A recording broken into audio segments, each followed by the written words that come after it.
नजीब्स official YouTube channel में खुशामदीद। दोस्तों, ये वीडियो 10वीं जमात महाराष्ट्र बोर्ड के साइंस हिस्सा 1 की वीडियो है, जिसमें हम सबक नंबर 8 पढ़ रहे हैं।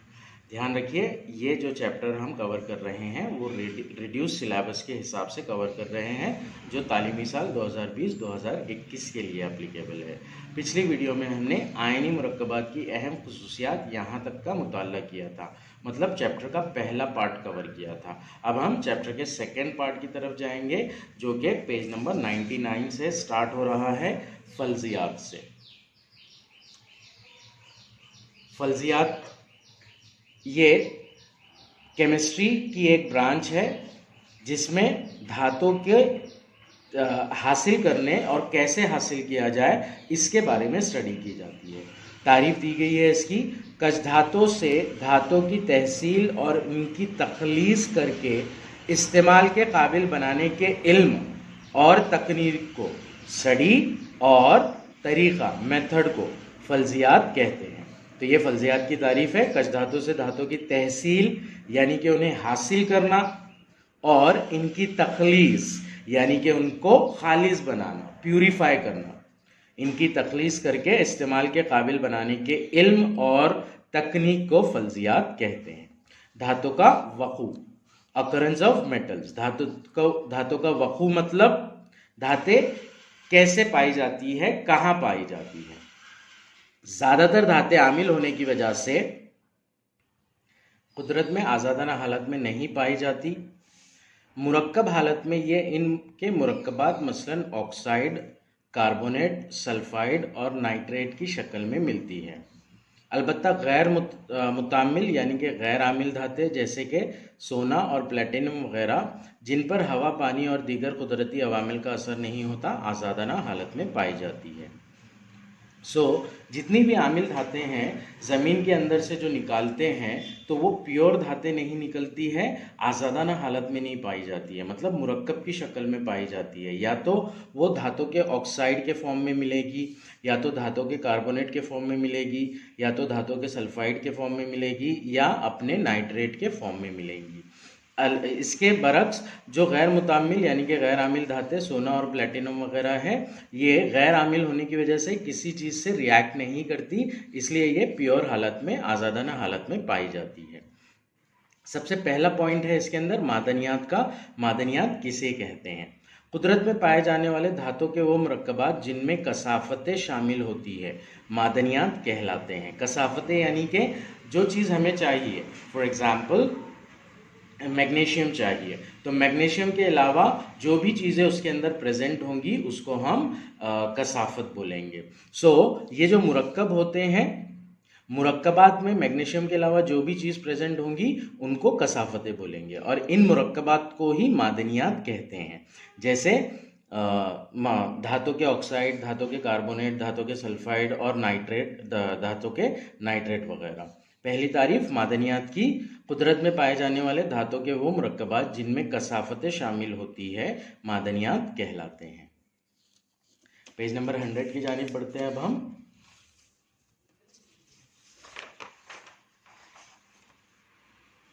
रिडक्शन में देख लेंगे पहले हम कि कुछ ओमिट है क्या पेज नंबर 100 के ऊपर।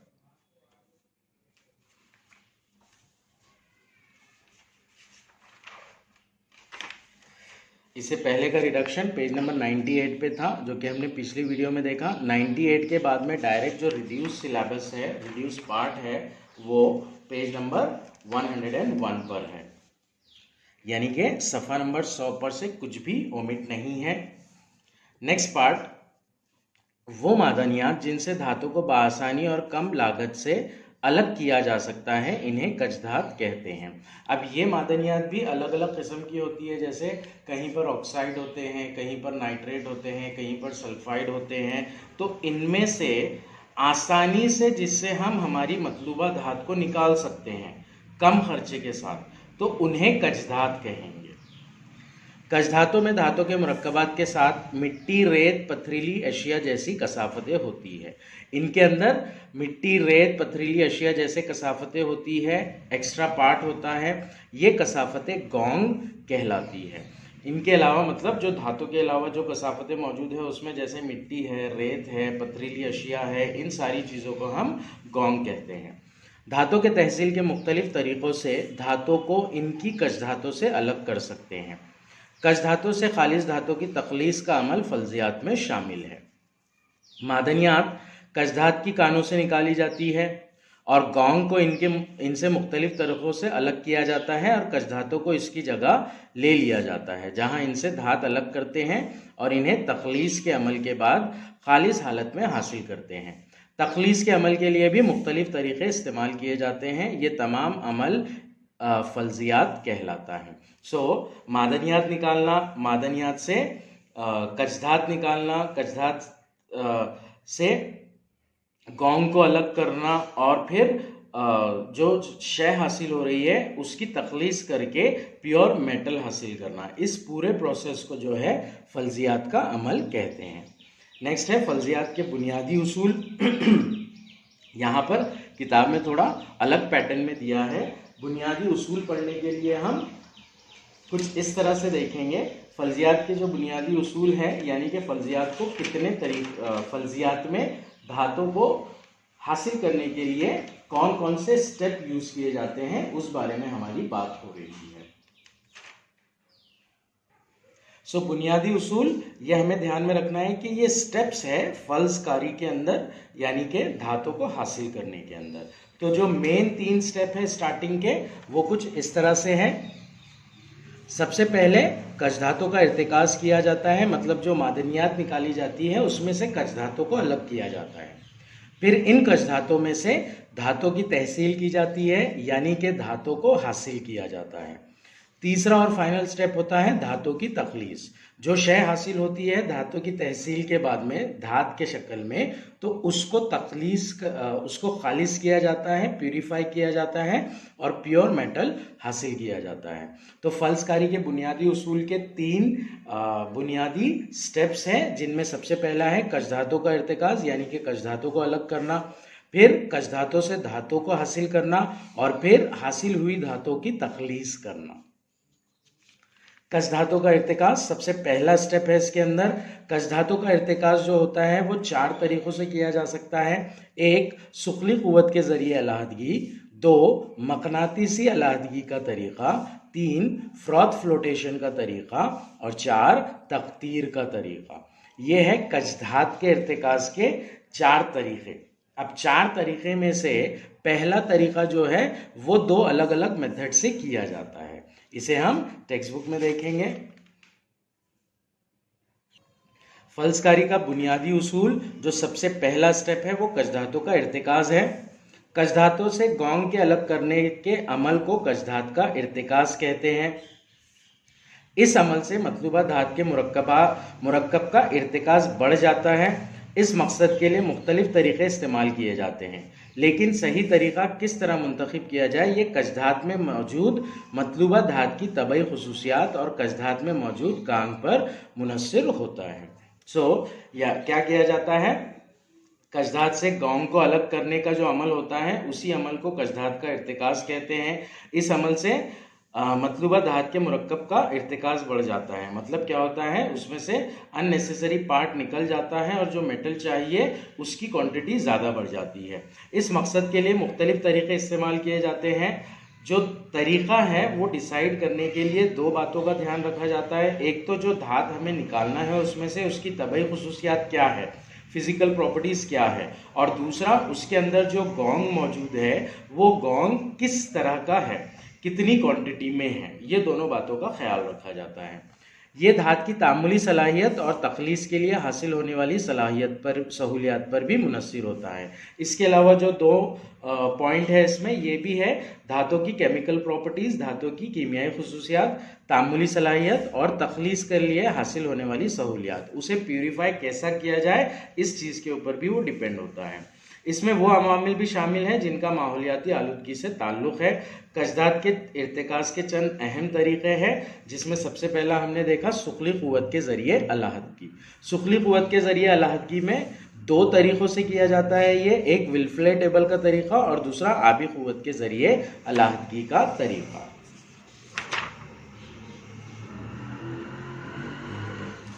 ध्यान में रखिएगा कि कशधातु का इर्तिकाज टोटल 4 तरीकों से कर सकते हैं, सुखली कुव्वत के जरिए, मकनातीसी अलहदगी का तरीका, या फिर फ्रॉथ फ्लोटेशन का तरीका, या तख्तीर का तरीका। उसमें सबसे पहला वाला जो है सुखली कुव्वत के जरिए अलहदगी, उसमें 2 मेथड्स है। एक है मेथड विल्फले टेबल का तरीका और दूसरा है आबी कुव्वत के जरिए अलहदगी का तरीका। 1 बाय 1 ये दोनों देखेंगे हम।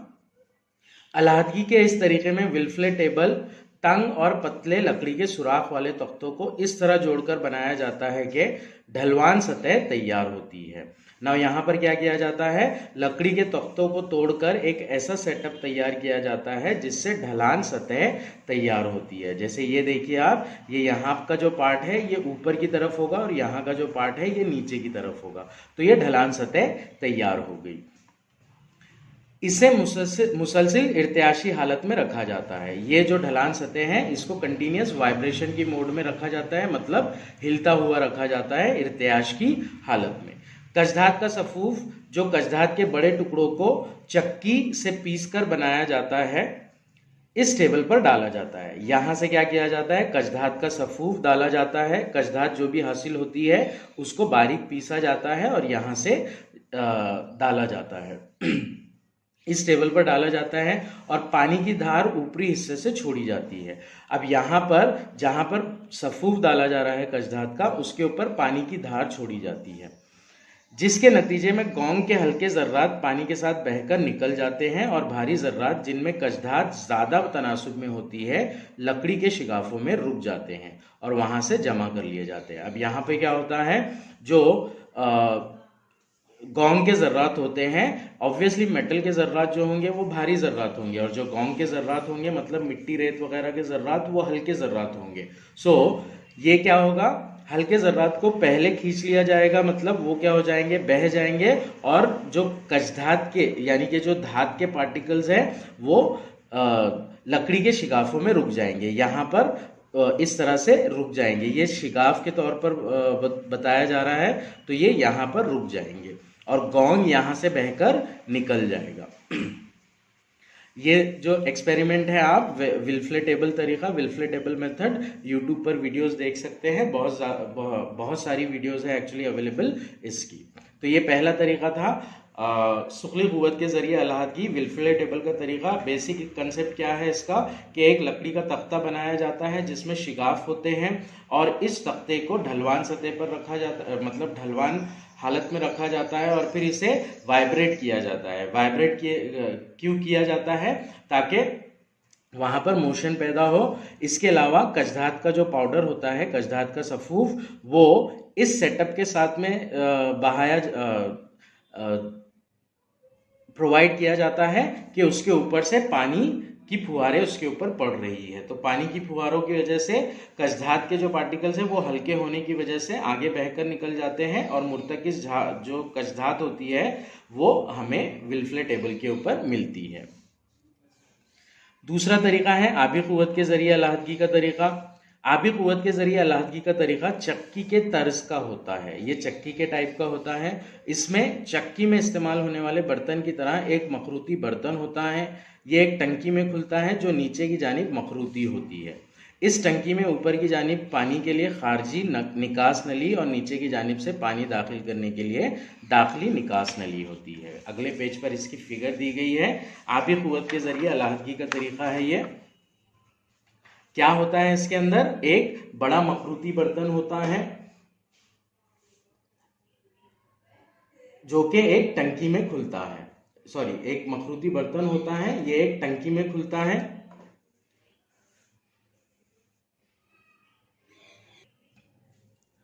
ये जो होती है ये पानी की टंकी होती है और इसके अंदर मखरूती बर्तन होता है ना। यहाँ पर पानी के निकास के लिए एक खारजी निकास नली ऊपर की जानिब और पानी के दाखिले के लिए एक दाखिली निकास नली होती है।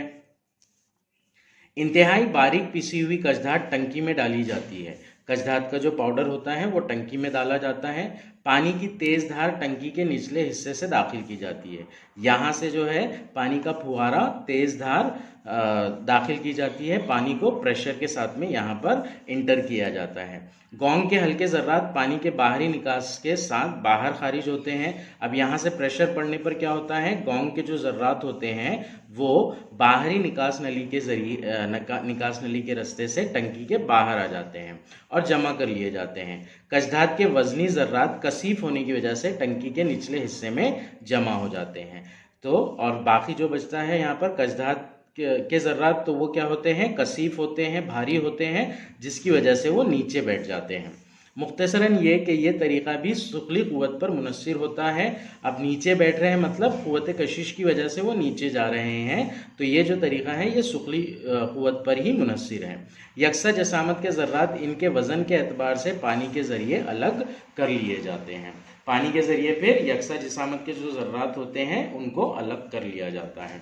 पहला तरीक़ा इर्तिकाज़ का, कचधातों के इर्तिकाज़ का पहला तरीक़ा आप सुखली क़ुव्वत के ज़रिए अलहदगी, उसमें हमने दो मेथड पढ़े, एक विल्फले टेबल का मेथड और दूसरा मेथड जो आबी क़ुव्वत के ज़रिए अलहदगी का तरीक़ा। अब हम इर्तिकाज़ का दूसरा तरीक़ा मकनातीसी अलहदगी का तरीक़ा देखेंगे।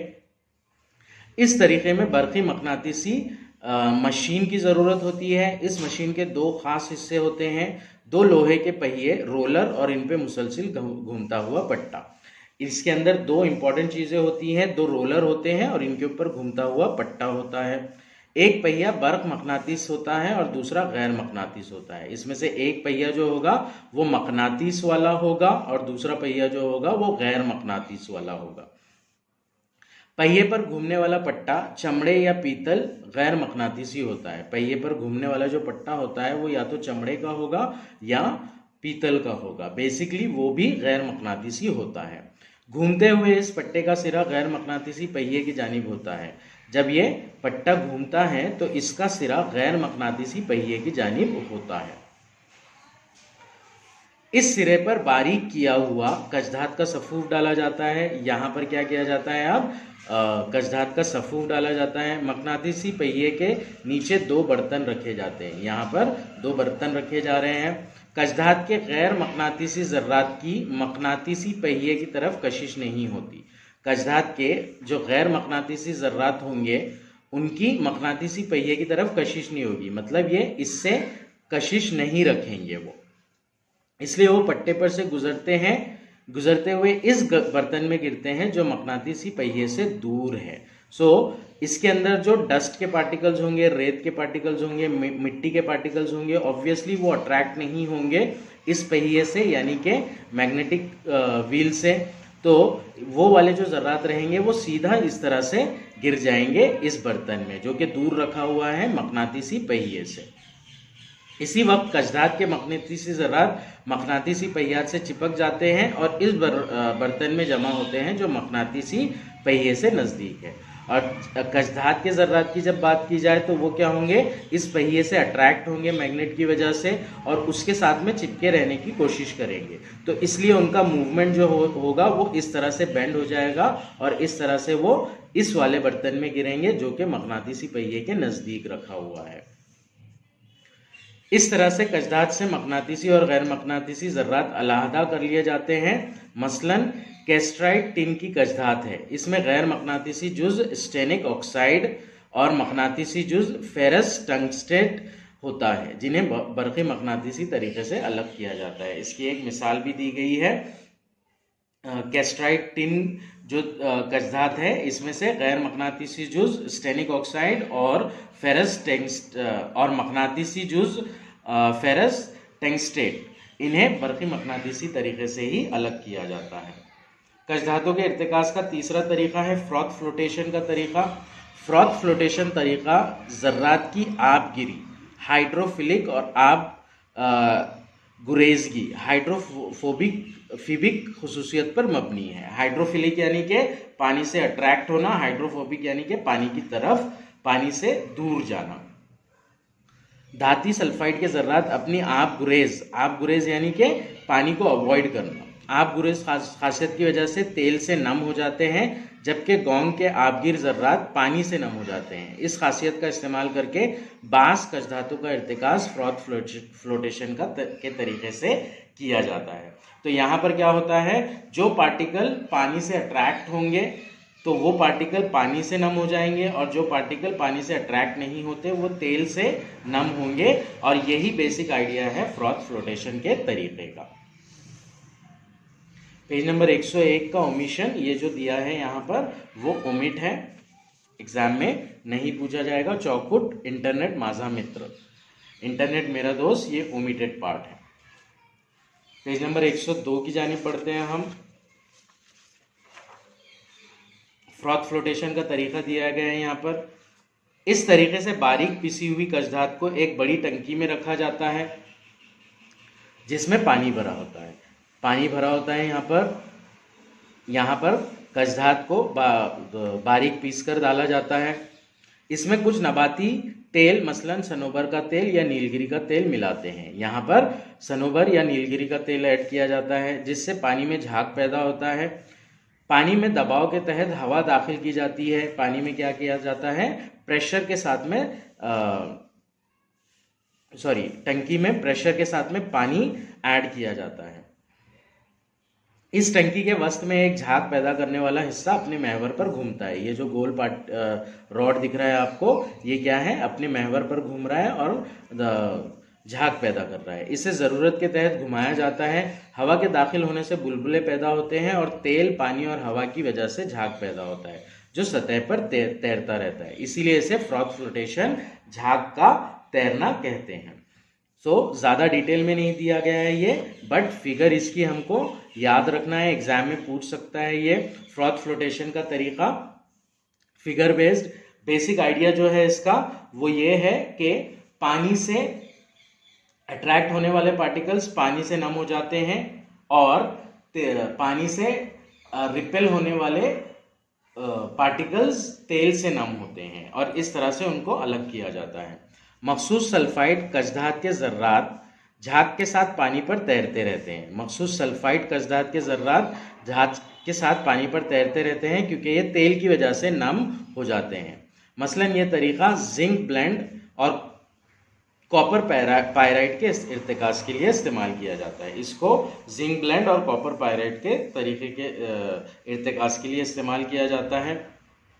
चौथा तरीका है कशधातों के इर्तिकाज़ का तख्तीर, लीचिंग कहते हैं इसे इंग्लिश में। एल्यूमिनियम, सोना, चांदी धातु की तहसील में पहला मरहला तख्तीर है। इस तरीके में कशधात को काफ़ी वक्त तक एक ख़ास महलूल में डुबाकर रखा जाता है। कुछ ख़ास कीमियाई अमल की वजह से कशधात इसमें हल हो जाती है, जबकि गौंग अमल नहीं करती है। क्या किया जाता है, इसे एल्यूमिनियम, सोना, चांदी जैसी धातुओं को एक उनके आबी महलूल में डुबाकर रखा जाता है। आबी महलूल में नहीं, एक ख़ास किस्म के महलूल में डुबाकर रखा जाता है। वहाँ पर डुबाकर रखने की वजह से जो धात के पार्टिकल्स होते हैं, धात के ज़र्रात होते हैं, वो क्या करते हैं, कीमियाई अमल करते हैं और कशधात में हल हो जाते हैं। लेकिन जो मिट्टी, रेत वगैरह पार्टिकल्स होते हैं, कसाफतें होती हैं, वो उस ख़ास महलूल से अमल नहीं कर पाती, इसलिए वो हल नहीं होती है और फिर बाद में इसे तख्तीर के ज़रिए अलग कर लेते हैं। तख्तीर यानी कि छानना। तो उसे बाद में क्या किया जाता है, फिल्टर किया जाता है, तख्तीर किया जाता है और अलग कर लिया जाता है। मिसालें दी गई है, बॉक्साइट का इर्तिकाज़ या एल्यूमिनियम की कशधात का इर्तिकाज़ तख्तीर के तरीके से करते हैं। बॉक्साइट को NaOH के आबी महलूल या Na2CO3 के आबी महलूल में डुबाकर रखा जाता है, जो कशधात के खास जुज एल्यूमिना को हल कर लेते हैं। एक पर्टिकुलर टाइप का महलूल यूज किया जाता है, वो डिपेंड करेगा कि आप कौन सा मेटल एक्सट्रैक्ट कर रहे हो, कौन से मेटल का कशधात का इर्तिकाज कर रहे हो। यहां तक था हमारा पहला पार्ट, बुनियादी उसूल का पहला स्टेप, कशधातों का इर्तिकाज। दूसरा स्टेप है इसमें धातु की तहसील। अब धातु की तहसील में दो टाइप के पढ़ना है हमें, एक तो आमिल धातु की तहसील और दूसरी गैर आमिल धातु की तहसील। गैर आमिल धातु में बेसिकली सोना और प्लेटिनम शामिल है। पहला देखेंगे इसके अंदर हम, पहले ये क्वेश्चन देख लेंगे, इलेक्ट्रॉन के तनाजुर में तकसीद और तहसील से क्या मुराद है। ये असल में तकसीद और तहवील है, प्रिंट मिस्टेक की वजह से तहसील आ गया है यहाँ पर। तकसीद का अमल यानी कि ऑक्सीजन हासिल करना, हाइड्रोजन लूज करना या फिर इलेक्ट्रॉन खोना। तहवील का अमल मतलब ऑक्सीजन लूज करना, हाइड्रोजन हासिल करना या फिर इलेक्ट्रॉन गेन करना। तो बेसिकली यहाँ पर हमें ज़्यादा कॉन्सेंट्रेट करना है इलेक्ट्रॉन खोने और इलेक्ट्रॉन हासिल करने पर। जब कोई चीज़ अनासर का जौहर इलेक्ट्रॉन खोता है तो उसकी तकसीद होती है, और जब वो इलेक्ट्रॉन हासिल करता है तो उसकी तहवील होती है।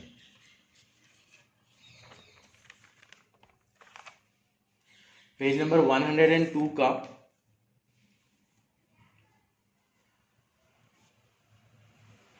ये जो डायलॉग बॉक्स है ये ओमिट है और ये क्वेश्चन भी ओमिट है, लेकिन आगे का पार्ट समझने के लिए हमें ज़रूरी है समझना तकसीद और तहवील क्या होती है, इसलिए मैंने एक्सप्लेन किया उसको।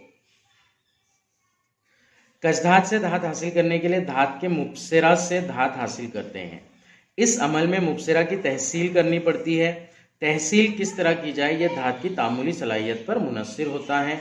आप तामुली सलाहियत की दर्जाबंदी की मालूमात इससे पहले हासिल कर चुके हैं। तामुली सलाहियत हमने देखा है 3 तरीके की धातें होती है, एक तो तेज आमिल धातें, दूसरी औसत आमिल धातें और तीसरी सुस्त आमिल धातें।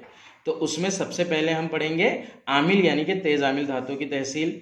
तामुलाती सिलसिले की ऊपरी धातें जो आमिल धातें हैं इनकी तामुली सलाहियत फहरिस्त में नीचे की जानिब कम होती जाती है। मसलन पोटेशियम, सोडियम, एल्यूमिनियम तेज आमिल धातें हैं। तेज आमिल धातों में अपने आखिरी मदार से इलेक्ट्रॉन खोकर मुस्बत बारदार आयन बनाने की सलाहियत ज़्यादा होती है, तकसीद की सलाहियत ज़्यादा होती है। मसलन तेज आमिल धातें हल्काए हुए तुरशों के साथ बहुत तेज़ी से अमल करती है और हाइड्रोजन गैस बनती है। तेज आमिल धातें कमरे के दर्जे हरारत पर हवा में जलकर ऑक्सीजन के साथ अमल करती है। इनकी तहसील बर्फपाशी तहवील से की जा सकती है। ये क्या करती है, आखिरी मदार में इलेक्ट्रॉन खोकर मुस्बत बारदार आयन में कन्वर्ट होती है। तेज आमिल धातें डाइल्यूट एसिड्स के साथ में तेजी से अमल करती है, हल्काए तुरशों के साथ में तेजी से अमल करती है और हाइड्रोजन गैस को रिलीज करती है। तेज आमिल धातें कमरे के दर्जे हरारत पर ही हवा में जलकर ऑक्सीजन के साथ में अमल करती है। ये प्रॉपर्टीज हमें ध्यान में रखना है आगे के पार्ट के लिए। तेज आमिल धातुओं की तहसील जो की जाती है, उन्हें हासिल जो किया जाता है वो बर्फपाशी तहवील के तरीके से किया जाता है। सोडियम, कैल्शियम और मैग्नीशियम के तहसील इनके पिघले हुए क्लोराइड की बर्फपाशीदगी से की जाती है। इस अमल में धात मनफी बरकीरा कैथोड पर जमा होती है जबकि क्लोरीन मुस्बत बरकीरा पर आज़ाद होती है। अब यहाँ पर दे रहा है हमें सोडियम, मैग्नीशियम और कैल्शियम, उनके chloride, sodium chloride, calcium chloride, magnesium chloride. तो सोडियम और कैल्शियम, सोडियम जमा होगा कैथोड पर, कैल्शियम जमा होगा कैथोड पर, मैग्नीशियम जमा होगा कैथोड पर, और फिर उनके क्लोराइड्स में जो क्लोरीन बच रहा है वो जमा होगा एनोड पर यानी कि मुस्बत बरकीरे पर। पिघले हुए सोडियम क्लोराइड की बर्फ पाशीदगी का अमल करके सोडियम धात के हुसूल का अमल आगे दिया गया है। सफा नंबर 103 पर रिएक्शंस दिया गया है। सोडियम क्या कर रहा है, इलेक्ट्रॉन को हासिल कर रहा है। ये हो रहा है मनफी बरकीरे पर, मनफी बरकीरे यानी कि कैथोड। कैथोड पर अमल तहवील होता है। ये जो इलेक्ट्रॉन्स हैं ये लूज किए जा रहे हैं क्लोरीन के जरिए। क्लोरीन 2 इलेक्ट्रॉन्स लूज कर रहा है एनोड के ऊपर जो कि अमल तकसीद है। आइए दिमाग पर जोर देकर क्वेश्चन है, पिघले हुए मैग्नीशियम क्लोराइड और कैल्शियम क्लोराइड की बर्फ पाशीदगी पर होने पर बरकीरों पर होने वाला अमल लिखिए। अब सोडियम क्लोराइड के रिएक्शंस लिख दिए गए हैं यहाँ पर, इलेक्ट्रोलाइटिक रिएक्शन, बर्फ पाशीदगी के कीमियाई तामुलात। हमें क्या करना है, मैग्नीशियम और कैल्शियम क्लोराइड के लिखना है।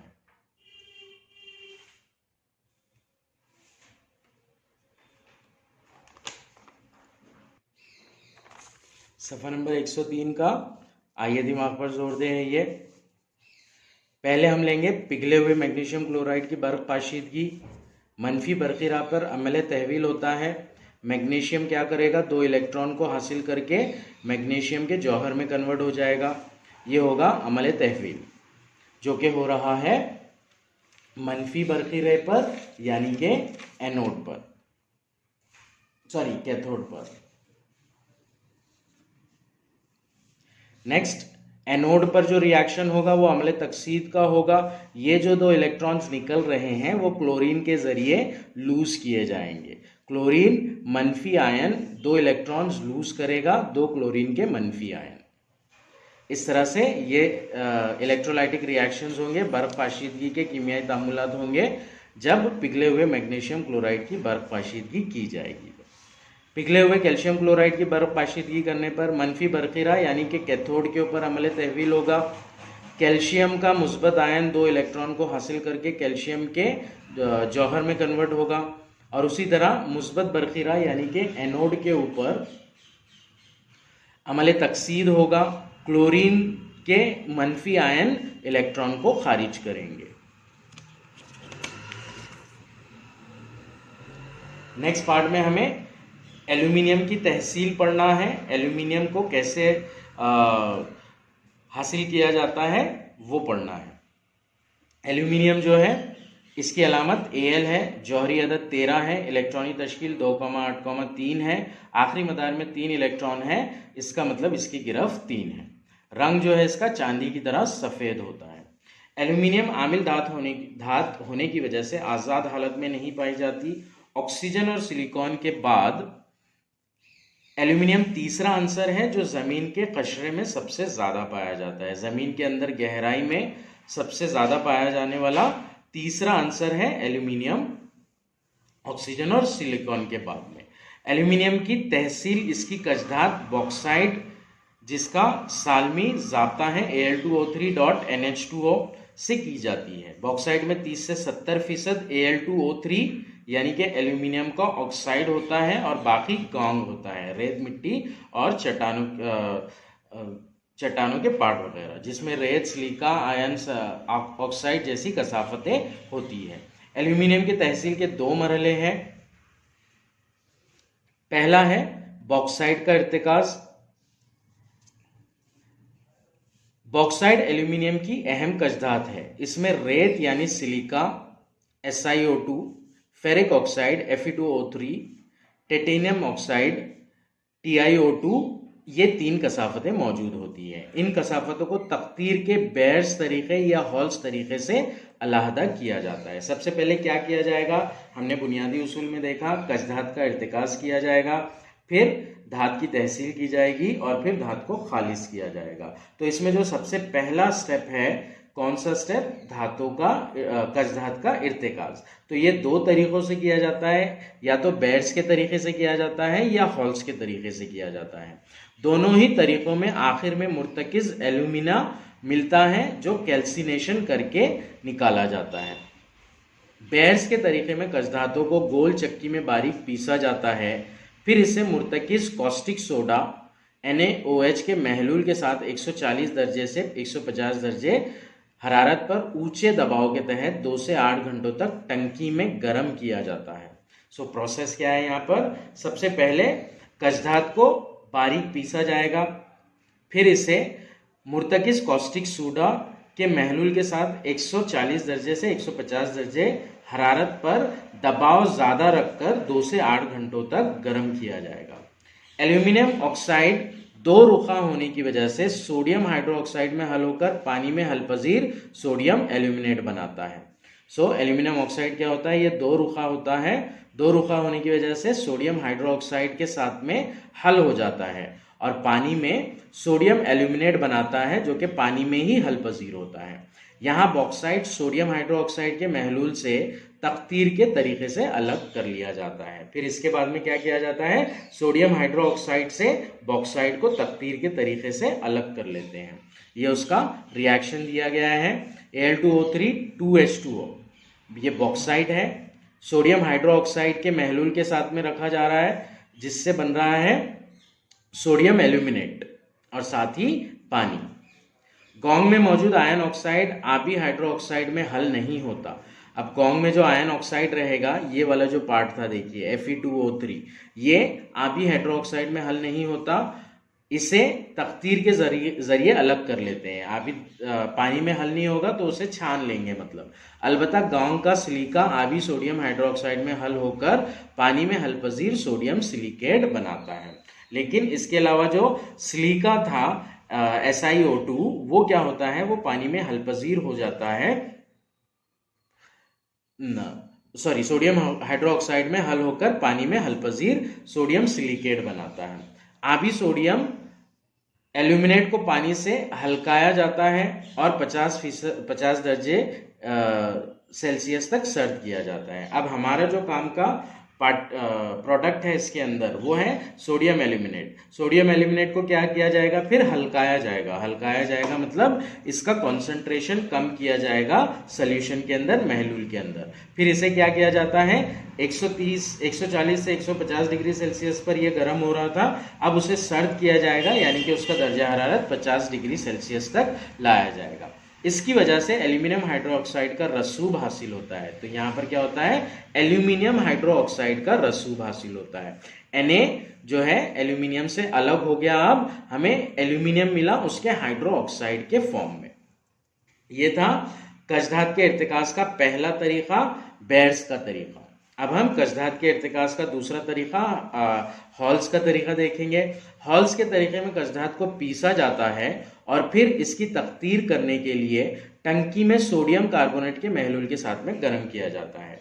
कशधात को क्या करेंगे, यहाँ पर पीसेंगे और उसकी तख्तीर करने के लिए सोडियम कार्बोनेट के महलूल के साथ में गर्म करते हैं, जिससे सोडियम एल्यूमिनेट बनता है। यहाँ पर भी सोडियम एल्यूमिनेट बन रहा है। तब गैर हल पजीर कसाफतों को तख्तीर के जरिए अलग कर दिया जाता है। मुख्तर को हल्का गर्म किया जाता है, जो चीज़ अलग हुई है उसे हल्का गर्म करते हैं और कार्बन डाइऑक्साइड गुजार कर मोतदिल बनाते हैं। इससे एल्यूमिनियम हाइड्रोक्साइड का रसूब हासिल होता है। हॉल्स के तरीके में भी हमें एल्यूमिनियम हाइड्रोक्साइड का रसूब फाइनल प्रोडक्ट के तौर पर मिल रहा है और बेयर्स के तरीके में भी एल्यूमिनियम हाइड्रोक्साइड का रसूब फाइनल प्रोडक्ट के तरीके तौर पर मिल रहा है। तो इस तरह दोनों तरीके में एल्यूमिनियम हाइड्रोक्साइड का रसूब हासिल होता है। बढ़ते हैं सफ़ा नंबर 104 की जानिब। 104 पे ओमिटेड पार्ट है क्या कुछ, ये देख लेंगे हम। सफ़ा नंबर 102 के बाद जो ओमिटेड पार्ट है वो डायरेक्ट 105 पर है, यानी कि सफ़ा नंबर 4 का कोई भी ओमिटेड पार्ट नहीं है। हॉल्स के तरीके के रिएक्शंस दिए गए हैं यहाँ पर।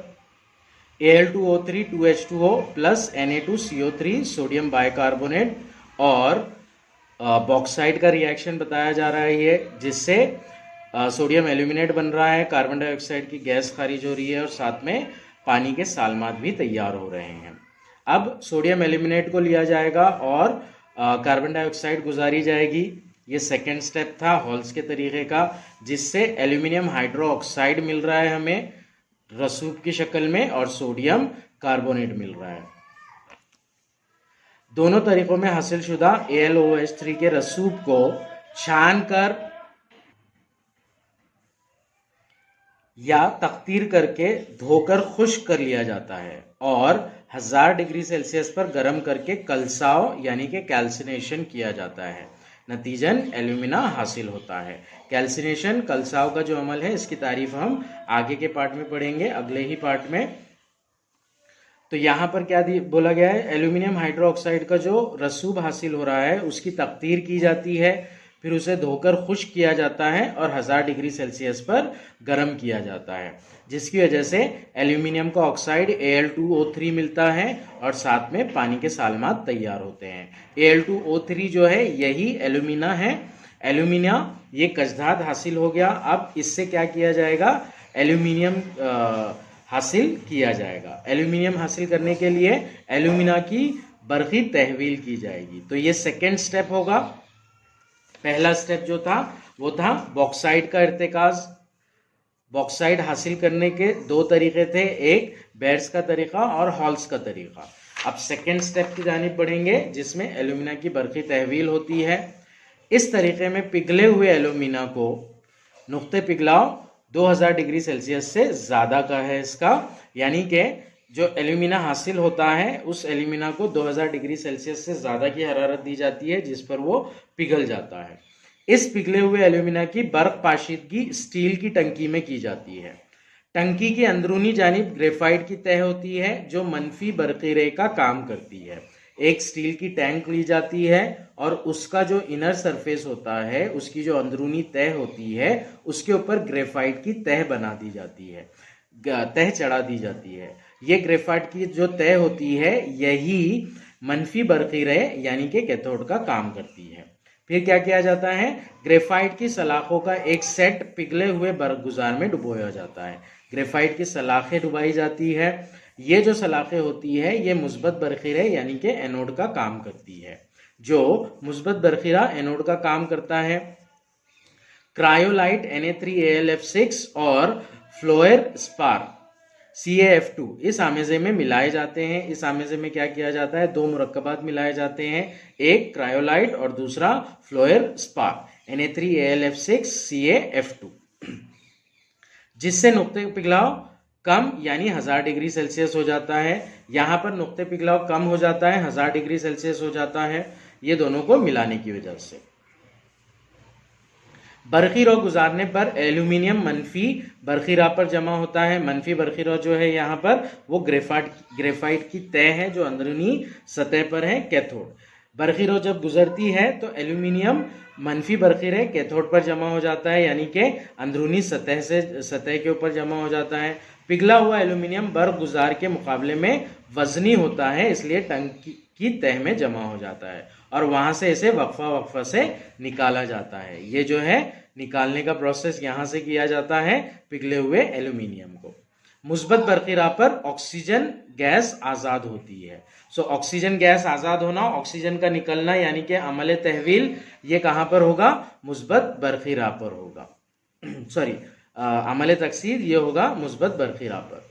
बरक़ीरों पर वाक़ होने वाले अमल दर्जे ज़ैल हैं। मुस्बत बरक़ीरे पर अमल तकसीर होता है, यहाँ पर इलेक्ट्रॉन्स को लूज किया जाता है। ऑक्सीजन का जो मनफी आयन होता है वो 2 इलेक्ट्रॉन खारिज करता है। 2 मनफी आयन बता रहा है यहाँ पर, तो टोटल 4 इलेक्ट्रॉन होंगे। मनफी बरक़ीरा पर अमल तहवील होता है। ये जो खारिज हुए इलेक्ट्रॉन है ये एल्यूमिनियम के पॉजिटिव यानी कि मुस्बत आयन इलेक्ट्रॉन हासिल करते हैं और एल्यूमिनियम के जौहर में कन्वर्ट होते हैं और इसी से उनकी तह बनती है जो कि अंदरूनी सतह पर जमा होती है। मुबसरा पर आज़ाद होने वाली ऑक्सीजन मुबसरा के कार्बन से अमल करके कार्बन डाइऑक्साइड बनाती है, इसलिए मुबसरा को वक्तन फ़वक्तन बदलने की ज़रूरत होती है क्योंकि उसके दौरान इसकी तकसीर होती है। अब मुबसरा क्या है, यहाँ पर ग्रेफाइट की सलाखें हैं। तो यहाँ पर ऑक्सीजन गैस खारिज होती है। ऑक्सीजन गैस खारिज होने की वजह से ग्रेफाइट जो कि एक्चुअली है कार्बन, तो वो कार्बन से अमल करता है और कार्बन डाइऑक्साइड गैस बनाता है। तो इसलिए क्या करना पड़ता है, इनको टाइम टू टाइम चेंज करना पड़ता है, रिप्लेस करना पड़ता है। ये था सेकेंड स्टेप जिससे एल्यूमिनियम निकाला जाता है। अब हम औसत आमिल धातु की तहसील पढ़ेंगे। पहले हमने आमिल धातु की तहसील पढ़ा था और उसके अंदर एल्यूमिनियम की तहसील कैसे की जाती है पूरा डिटेल में पढ़ा था। नेक्स्ट औसत आमिल धातु की तहसील पढ़ेंगे हम। पहले बताइए तो भला के क्वेश्चंस दिए गए हैं हमें, उन क्वेश्चंस को देख लेंगे हम। पहला क्वेश्चन है औसत आमिल धातें कौन सी है। आमिल धातु की सीरीज में सिलसिले में हमने ये देखा है कि औसत आमिल धातें कौन सी है। जिस्त, लोहा, टिन और सीसा औसत आमिल धातें हैं। दूसरा सवाल पूछ रहा है यहाँ पर, कुदरत में औसत आमिल धातें किस हालत में पाई जाती है। औसत आमिल धातें कुदरत में उमूमन इनके सल्फाइड या कार्बोनेट की हालत में पाई जाती है। धातों में तामुली सिलसिले के वस्त में लोहा, जिस्त, सीसा और तांबा जैसी धातें हैं। आमतौर पर ये धातें इनके सल्फाइड की शक्ल में या कार्बोनेट नमक की शक्ल में मिलती है। ऊपर जो सवालात के जवाब दिए हमने वही इंफॉर्मेशन यहाँ पर दे रहा है हमें। इन्हें इनके सल्फाइड या कार्बोनेट की बजाय इनके ऑक्साइड नमक से हासिल करना ज़्यादा आसान है। ध्यान रखिए, औसत आमिल धातु के केस में इनके ऑक्साइड से इन्हें हासिल किया जाता है, ना कि सल्फाइड या कार्बोनेट से। सल्फाइड कच धातु को हवा में खूब गर्म करके ऑक्साइड में तब्दील किया जाता है। इस अमल को तपाना, रोस्टिंग कहते हैं। पहले क्या किया जाता है, जो सल्फाइड कश धातें होती है उनको हवा में खूब गर्म किया जाता है, जिसकी वजह से ये सल्फाइड के कशधात में से सल्फाइड निकल जाता है और वो ऑक्साइड में कन्वर्ट होते हैं।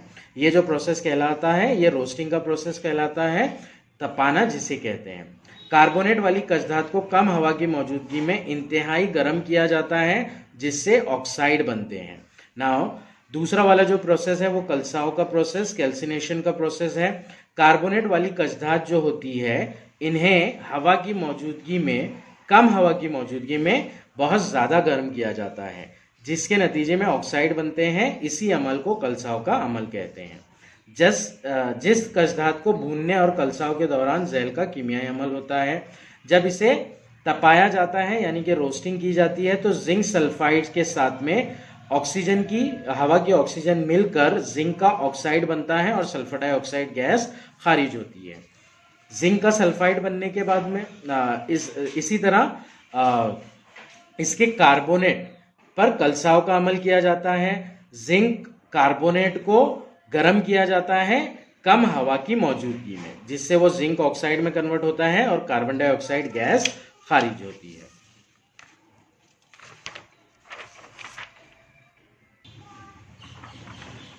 इस तरह हासिल होने वाले जिंक ऑक्साइड की तहवील किसी मुनासिब तहवीली आमिल मसलन कार्बन के जरिए की जाती है और जिंक हासिल होता है। अब जिंक ऑक्साइड मिल गया तो उसे क्या किया जाता है, रिड्यूस किया जाता है कार्बन के जरिए। जिंक ऑक्साइड प्लस कार्बन का रिएक्शन, जिससे क्या हो रहा है, कार्बन मोनोऑक्साइड बन रहा है और जिंक का मेटल हमें मिल रहा है। धाती ऑक्साइड से धात हासिल करने के लिए कार्बन के अलावा दूसरे तहवीली आमिल धातों मसलन सोडियम, कैल्शियम, एल्यूमिनियम का भी इस्तेमाल किया जाता है, क्योंकि ये धातें औसत आमिल धातों को इनके मुरक्कबात से हटा देती है। मसलन जब मैंगनीज डाइऑक्साइड का एहतराक एल्यूमिनियम के सफूफ के साथ होता है तो ज़ैल का अमल वाक़ होता है। अब यहाँ पर तहवीली आमिल के तौर पर कार्बन के अलावा धातों को भी इस्तेमाल किया जाता है। कौन सी धातों को, ज़्यादा आमिल धातों को, जैसे सोडियम हो गया, कैल्शियम हो गया और एल्यूमिनियम हो गया। मैंगनीज ऑक्साइड से अगर कभी हमें मैंगनीज निकालना है तो उसमें क्या करेंगे, उससे ज़्यादा पावर वाली मैंगनीज से ज़्यादा आमिल जो धात होगी जैसे एल्यूमिनियम, उससे रिएक्ट करेंगे तो वो क्या करेगा, ऑक्सीजन को, मैंगनीज को हटाकर मैंगनीज की जगह पर जाएगा और एल्यूमिनियम का ऑक्साइड तैयार होगा और मैंगनीज हमें प्योर फॉर्म में मिलेगा। दर्जे बाला कीमियाई अमल में इन मुरक्कबात की शनाख्त कीजिए जिनकी तहवील और तकसीद हुई है। तो यहाँ पर ये रिएक्शन जो दिया गया है हमें, इसमें किसकी तहवील हुई, किसकी तकसीद हुई, ये आइडेंटिफाई करना है हमें।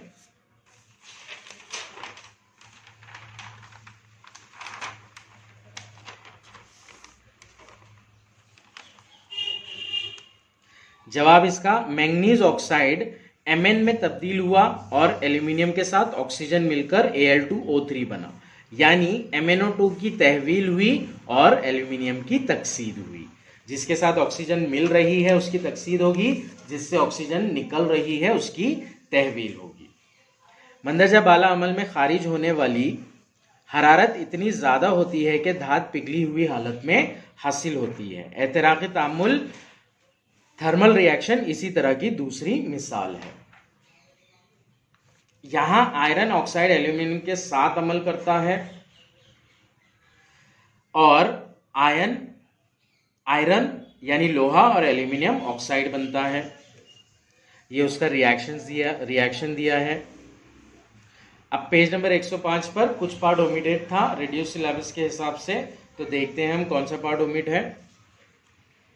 105 पे चौकट माहित आहेगा तुम्हाला और माहिती मिड़वा, ये दोनों पार्ट जो है वो ओमिट किए गए हैं सिलेबस में से। क्या आप जानते हैं और मालूमात हासिल कीजिए ये वाले पार्ट। ये जो है ये ओमिटेड पार्ट है और साथ ही मालूमात हासिल कीजिएगा ये पार्ट भी ओमिट है। डायरेक्ट फिर अब आते हैं हम तीसरे टाइप की धातों की तहसील के बारे में मालूमात से। धातें जो तामुलाती सिलसिले में नीचे की जानिब है वो सुस्त तामील होती है, इसलिए वो कुदरत में आज़ाद हालत में पाई जाती है। पहले भी ये डिस्कस हो चुका है। मसलन सोना चांदी प्लेटिनम खालिस या आज़ाद हालत में मसलन सोना चांदी या प्लेटिनम। यहाँ पर तांबा एक जो है वो खालिस या आज़ाद हालत में बहुत कम रह गया है। अब खालिस या आज़ाद हालत में तांबे के ज़खायर अब बहुत कम रह गए हैं। फिलहाल तांबा इसके सल्फाइड कॉपर सल्फाइड की शक्ल में मिलता है और कॉपर सल्फाइड कचधात को हवा में गर्म करके तांबा हासिल किया जाता है। सोना चांदी और प्लैटिनम जो होते हैं ये आज़ाद हालत में ही मिलते हैं, मुरक्कबात की शक्ल में नहीं मिलते हैं।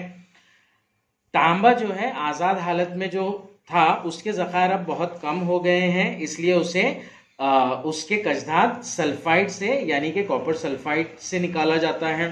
कॉपर सल्फाइड को क्या किया जाता है, हवा में गर्म किया जाता है, जिससे कॉपर सल्फाइड का ऑक्सीडेशन होता है। हवा की ऑक्सीजन कॉपर से मिलती है और सल्फाइड से ऑक्सीजन मिलकर सल्फर डाइऑक्साइड बनता है। तो इस तरह से ये दो रिएक्शंस है उसके, जिससे कॉपर प्योर फॉर्म में मिल रहा है हमें और सल्फर डाइऑक्साइड खारिज हो रही है। पहले कॉपर सल्फाइड से ऑक्सीजन रिएक्ट होकर कॉपर ऑक्साइड बनाती है और सल्फर डाइऑक्साइड की गैस खारिज होती है।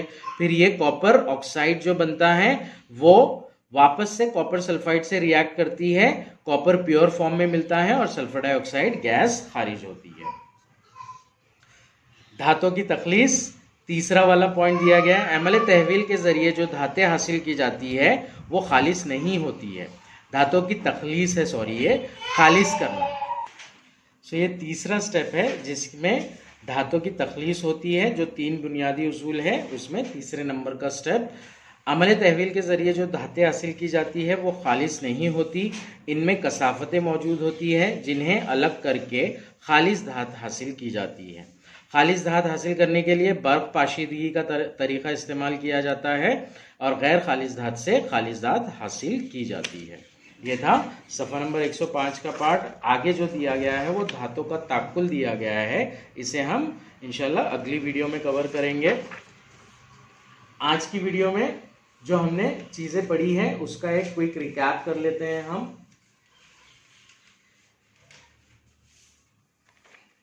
फल्जियात का पार्ट पढ़ा है हमने, मेटलर्जी का पार्ट, कचधातों की तहसील और इनकी तखलीस करके इस्तेमाल के काबिल बनाने के इल्म और तकनीक को फल्जियात कहते हैं। इसमें हमने पढ़ा कि मादनियात क्या होती है, कुदरत में पाए जाने वाले धातों के वो मुरक्कबात जिनमें कसाफतें शामिल होती हैं मादनियात कहलाते हैं। मादनियात के अंदर कचधात होती है, वो मादनियात जिनसे धातों को बआसानी और कम लागत से अलग किया जा सकता है, इन्हें कचधात कहते हैं। कसाफतें या गौंग कचधातों में धातों के मुरक्कबात के साथ मिट्टी, रेत, पथरीली अशिया जैसी कसाफतें होती है, ये कसाफतें गौंग कहलाती है। इसके बारे में हमने इसके बाद हमने फल्सकारी के बुनियादी उसूल पढ़े थे। 3 बुनियादी उसूल है, 3 स्टेप्स हैं धातों को हासिल करने के। सबसे पहले कचधातों का इर्तिकाज़ किया जाता है, फिर धातों की तहसील की जाती है, फिर धातों की तखलीस की जाती है यानी कि उन्हें प्यूरिफाई किया जाता है।